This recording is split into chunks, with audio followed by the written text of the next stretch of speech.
के संविधान को मानने वाले लोग हैं, बाबा साहब को मानने वाले हैं और डॉक्टर लोहिया के बताए हुए रास्ते पे चलने वाले लोग हैं। शूद्र गवार ढोल पसुनारी सकल तारन के अधिकारी। कितना का जीवा कटवाएंगे, कितना करोड़ देने वाले हैं। सबसे पहले मैं भारत सरकार से, मोदी जी से आग्रह करता हूँ, वो बाबा के मठ पे छापा मारे और 10 करोड़ रुपया मिलता है कि 10 अरब मिलता है, उसकी जांच होनी चाहिए अविलंब। एक राम दशरथ का बेटा, एक राम घट घट पर लेटा, एक राम का सकल पसारा, एक राम है जो जग से न्यारा।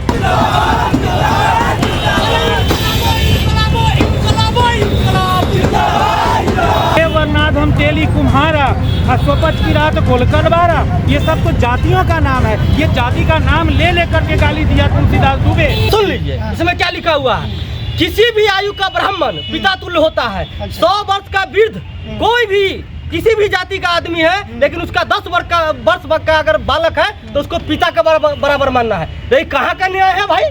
जो हमारे पिता का, हमारे दादा का उम्र 90 साल होगा, अब ब्राह्मण है तुम्हारा 10 साल 12 साल के, तो तुमको हम पिताजी समझेंगे, तुमको हम चाचा कहेंगे, दादा कहेंगे। ये कहाँ लिखा हुआ? इसी में लिखा हुआ है, द्वारा अर्जित धन का ब्राह्मण निर्भीक होकर ले सकता है, क्योंकि धन, शूद्रों को धन रखने का अधिकार नहीं है। इस संविधान में लिखा हुआ है। हमारे शिक्षा मंत्री ने ठीक ही कहा है, ये देश का सबसे पवित्र ग्रंथ अगर कोई है तो वो संविधान है, और देश चलाना है मोदी जी को तो ये मान लेना होगा, ये देश संविधान न मनुवाद से चलेगा, न मनुस्मृति से चलेगा, न किसी उन्मादी ग्रंथ से चलेगा। मनुस्मृति और मनुवाद संघवाद के विरोध में अभी एक बयान उनका जो काफ़ी सुर्खियों में ब्राह्मणवादी विचारधारा के द्वारा जो प्रकाश में लाया गया है, उन्होंने रामचरितमानस के कुछ पंक्तियों पर अपनी आपत्ति दर्ज कराई थी, कुछ छंदों पर। जैसा कि उसमें से एक छंद है, शूद्र गवार ढोल पसुनारी सकल तारन के अधिकारी, ऐसे ऐसे शब्दों पर। और रामचरितमानस में ही लिखा गया है कि अगर कोई बहुजन, कोई शूद्र अगर शास्त्र का ज्ञाता भी है तो वो पूजनीय नहीं है।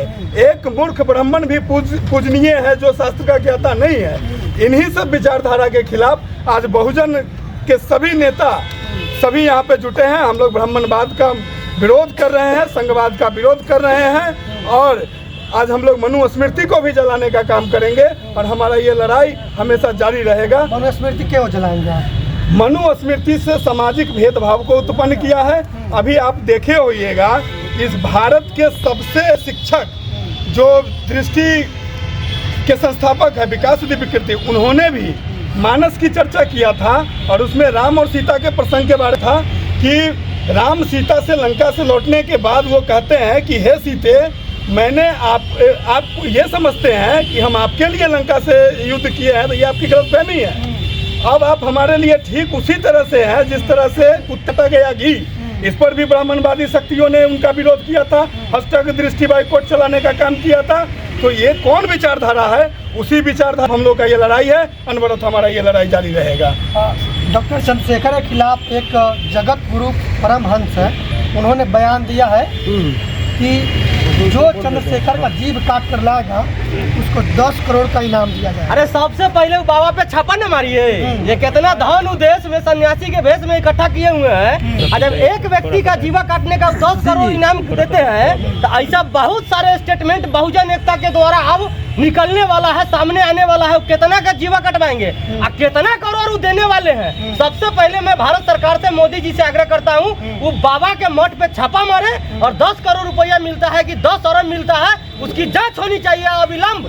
बाबा की गिरफ्तारी होनी चाहिए। जो साधु संत के भेष में भी, जो साधु संत देश में अहिंसा की बात करते हैं, शांति की बात करते हैं, वो सामने आके जीव काटने की बात करते हैं, उनको अविलंब गिरफ्तारी होनी चाहिए। इसीलिए आज हम सभी बहुजन को मानने वाले नौजवान, छात्र नौजवान एक होकर मनुस्मृति को जलाने का काम कर रहे हैं। बंच ऑफ थॉट्स के बारे में भी उन्होंने कहा है कि वर्तमान समय में बंच ऑफ थॉट्स जो है वो भी नफरती ग्रंथ है। उस बंच ऑफ थॉट में जो लिखा हुआ है कि काशी विश्वनाथ मंदिर में अगर शूद्रों का प्रवेश होता है तो ठाकुरों का गुस्सा जायज है। कौन सा ये भेदभाव समाज में फैलाने का काम बंच ऑफ थॉट कर रही है, इसलिए हम लोग बंच ऑफ थॉट का विरोध करते हैं। अच्छा, जो गोलवलकर को गुरु मानते हैं वो महान बताते हैं उनको, जो मानेंगे वो बनाएंगे ही, लेकिन जो गलत होगा उसका हम लोग विरोध करेंगे। सावरकर, गोलवलकर जो अंग्रेजों से आजादी के लिए अपना माफीनामा भरा था, माफी भी, हम लोग उसको मानते हैं। हम बाबा साहब के संविधान को मानने वाले लोग हैं, बाबा साहब को मानने वाले हैं और डॉक्टर लोहिया के बताए हुए रास्ते पे चलने वाले लोग तो हैं। आप लोग शिक्षा मंत्री के साथ में हैं क्या? बिल्कुल है,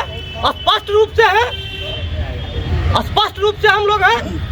देखिए इस भारत में कौन बड़ा वीर बलिदानी है, किसकी धमनी में खून है, किसकी धमनी में पानी है। जय वर्णाधम तेली कुम्हारा, बताइए ये सारी चीजें जो है उसने लिखा है, स्वपच करात कोल कलवारा, ये सारी बातें, ये तो जातियों का नाम लिखा है ना, ये जातियों का नाम है। अधम जाति में विद्या पायूं, ये सारी चीजें क्या है जो नीच, इसको कहा है कि ये सब नीच जाति है, मतलब जो कमाए के खिलावे पूरी दुनिया को, उसको कहता है ये नीच जाति का है। ये विद्या पा लेगा तो जहरीला सर, ये जहरीला हो जाएगा। ये बताइए, ये मानवता को तार तार करने के लिए नहीं है तो क्या है? हम उसी किताब का कुछ छंद हम नोट करके लाए हैं। शिक्षा मंत्री जी जो 2-4 को कहे हैं उससे और ज्यादा लाए हैं। नारियों को रामचरितमानस में भारत की मातृशक्ति, मैं भी किसी माँ का पुत्र हूँ, मेरी भी कोई बहन है, मेरी भी पत्नी अर्धांगिनी है, मेरा भी कोई बेटी है, तो मैं कैसे बर्दाश्त करूँ उन सारी चीज़ों को? और जो लोग ये हल्ला हंगामा मचा रहे हैं शिक्षा मंत्री जी के खिलाफ, वो भी किसी माँ की औलाद हैं।